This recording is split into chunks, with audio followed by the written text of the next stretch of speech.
Once, in a small coastal village, lived a young woman named Clara. She was a quiet artist who spent her days painting the seascapes that stretched endlessly before her. The townspeople admired her work, but Clara's heart remained distant from the world. She had experienced love once, only to see it fade like the horizon at dusk, and so she kept her emotions guarded. One autumn evening, a traveler named Ethan arrived in the village. He was a writer, weary from the bustle of city life, seeking solitude by the sea.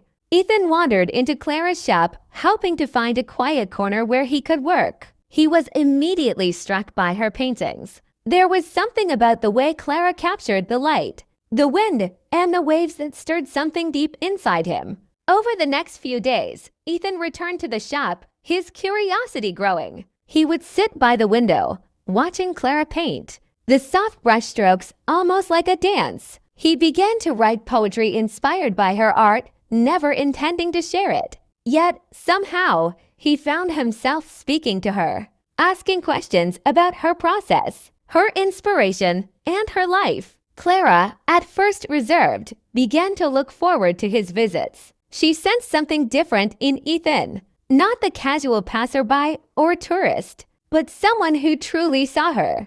Not just her art, they started talking about their passions, their pasts, and slowly their walls began to crumble. One evening, after a long conversation about dreams and disappointments, Ethan walked her to the beach. The sky was painted in shades of pink and orange, the waves crashing softly against the shore. "You paint the sea like it's alive," Ethan said, his voice low. "But I think you understand it better than anyone else. The way it can be calm, then storm, then calm again. It's unpredictable, just like life." Clara smiled, feeling the weight of his words. "I think you understand it too," she replied, looking out over the horizon. "Maybe because we're both searching for something that doesn't always make sense." They stood in silence for a while, the world around them fading into the quiet of the evening. Then Ethan turned to her, his gaze soft but steady. "Clara, I didn't come here to find peace," he confessed. "I came to find myself. And now, I'm afraid I've found something more ...